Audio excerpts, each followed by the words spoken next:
ఈ మధ్య సమాజంలో జనాలు విచక్షణను కోల్పోతున్నారు. విశృంఖలంగా నా మస్తిష్కానికి, నా బుద్ధికి ఏది తోస్తే అదే కరెక్టు, నేను ఏది చేసినా రైటే అని ఆలోచించి సమాజంలోనే గొడవల్ని అభివృద్ధి చేయటానికి, భగవంతుణ్ణి కూడా రోడ్డు మీదకి లాగడానికి ఏమాత్రము ఇతరమైన ఆలోచన లేకుండా చేస్తూ వెళ్తున్నారు. దానికి నిదర్శనమే కాళీ అనేటటువంటి సినిమా. లీనా మణిమేఖలై అనే ఆమె చాలా నీచంగా కాళీ అమ్మవారు సిగరెట్ పెట్టుకొని తాగుతున్నట్టుగా, అంటే హిందూ దేవతల మీద ఉండేటటువంటి అభిప్రాయాన్ని జనాల్లో బాగా పల్చనపరచాలి అనేటటువంటి విధానంలో ప్రవర్తిస్తూ, తను తీసిన దానికి ఏమాత్రము తాను మొహమాట పడకుండా, ఏమ్మా ఇలా తీసావు అంటే ఎవరో రోడ్డు మీద ఆ వేషం వేసుకున్న వాళ్ళు ఇదిగో ఇలా కాల్చారు అని వాళ్ళని ఉదాహరణగా చూపించడం,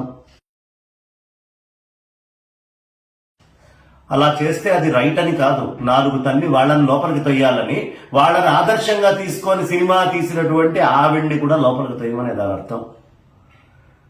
కాబట్టి ఖచ్చితంగా ఇలాంటి ఈ యాంటీ సోషల్ ఎలిమెంట్స్ కింద వీళ్ళని గుర్తుపెట్టుకోవాలి. ఎప్పుడు సమాజంలో గొడవలు పెట్టాలని మేము సంసిద్ధంగా ఉన్నామని చెప్పే మానసిక స్థితికి ఇది గుర్తు. ఇంకా దారుణం ఏమిటి అంటే, కెనడాలో అక్కడ ఉండే జనాలు ఏ ఆడిటోరియం అయితే, ఆగాఖాన్ ఆడిటోరియం అయితే ఉందో, ఏది దీన్ని హోస్ట్ చేసిందో, ఒక ఉద్యమంలాగా గొడవ చేసి అక్కడ ముక్కు పట్టుకొని వాళ్ళతోటి క్షమాపణ చెప్పించారు. కానీ భారతదేశంలో ఏమైంది? జనాలకు ఏమవుతోంది? మీడియా ఎందుకు యాక్టివ్గా ఉండట్లేదు? ఇలాంటి తప్పుడు పనులు చేస్తే మళ్ళీ జీవితంలో చేయకుండా ఉండేట్టుగా ఖచ్చితంగా యాక్షన్స్ గవర్నమెంట్ నుంచి తీసుకోవాలి. అసలు దీనికి ఒక దేశం కాదండి, ప్రపంచంలో ఉండే దేశాలన్నీ ఒక దేశం నుంచి ఇంకో దేశంలో గొడవలు సృష్టించడం కోసము ప్రత్యేకంగా చేస్తున్న ఈ యాక్టివిటీస్ మీద యుఎన్ఓలో ఒక కమిటీ వేసి, ఇలాంటి యాక్టివిటీస్ వరల్డ్ లో ఏ దేశంలో జరిగినా దాన్ని ఖండించే విధంగా ఒక తీర్మానాన్ని తీసుకురావాల్సినటువంటి అవసరం ఎంతైనా ఉంది. ఇది ఒక దేశం యొక్క ఇది కాదు. అమెజాన్ వాళ్ళు ఇష్టం వచ్చినట్టుగా వస్తువుల మీద ఎక్కడ పడితే అక్కడ దేవతా విగ్రహాలు వేస్తారు.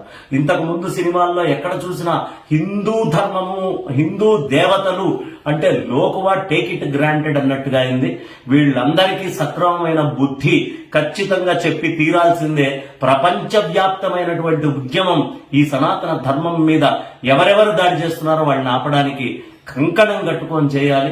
ఈ ధర్మాన్ని మనం అందరము యాబ్రాసుల్లాగా, చచ్చు దద్దమ్మల్లాగా ఇంట్లో కూర్చొని ఉండడం కాదు, గట్టిగా వచ్చి నిలుచొని ఇవాళ నివారించాల్సిన పని ఉంది. ఎవరికి వాళ్ళు మా ఇష్టం ఏముందిలే, నడిస్తే నడిచింది, నాకెందుకు, నా ఇంట్లో బాగుంది కదా అని అనుకుంటే ఇది రేపు మీ ఇంట్లో కూడా చేరుతుంది.